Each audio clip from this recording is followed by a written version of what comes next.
It took him a bit longer than his brother, a whole day in fact, but soon he too had a house.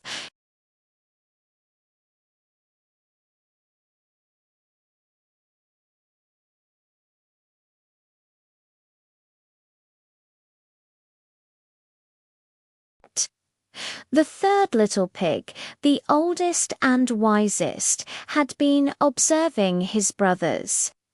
He knew that a house was more than just a place to sleep. It was a sanctuary, a place of safety. Straw is too weak, and sticks are not much better, he mused to himself. He was determined to build a house that would last, a house that could withstand any danger. He continued down the road alone until he saw a man making bricks.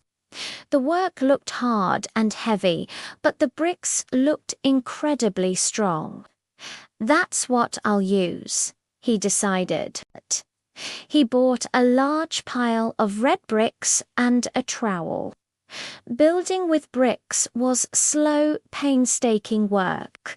Day after day, he carefully laid each brick with mortar, making sure every wall was straight and strong. His brothers came by to tease him. "Why are you working so hard?" they'd shout. "Come and play with us." But the third pig just smiled and kept on working.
The straw house, being made of, well, straw, collapsed in a whirlwind of golden dust.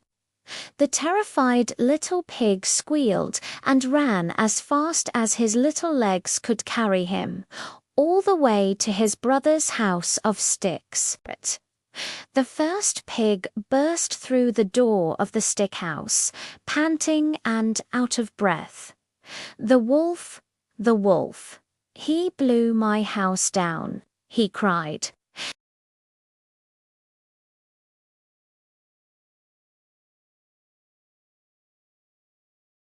Little pigs, let me come in," he called out, his voice even sweeter this time.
The wolf was furious. "Then I'll huff, and I'll puff, and I'll blow your house in." He roared, angrier than ever. He huffed, and he puffed. He huffed, and he huffed, and he huffed and puffed until he was blue in the face.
He tried again.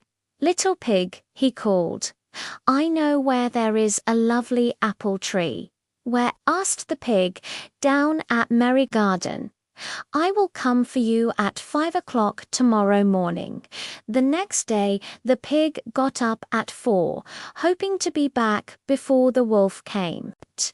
But this time the journey was longer, and he was still up in the tree picking apples when he saw the wolf approaching. The pig's heart thumped, but he kept his cool. "Oh, hello, Mr. Wolf," he called down cheerfully. "These are delicious apples. Would you like one?" He then threw an apple as far as he could. While the wolf was distracted, chasing after the rolling apple, the little pig scrambled down the tree and ran all the way home, bolting the door behind him. The wolf was absolutely livid. He had been tricked twice. He had only one option left. He looked up at the sturdy brick house and spotted the chimney. "Aha," he thought with a wicked grin. "I'll climb onto the roof, slide down the chimney, and gobble them all up for my dinner." He quietly clambered up the side of the house and onto the roof. Inside, the third little pig heard the scuttling of paws above. He knew exactly what the wolf was planning. Thinking fast, he whispered to his brothers, "Quick, help me with the big pot."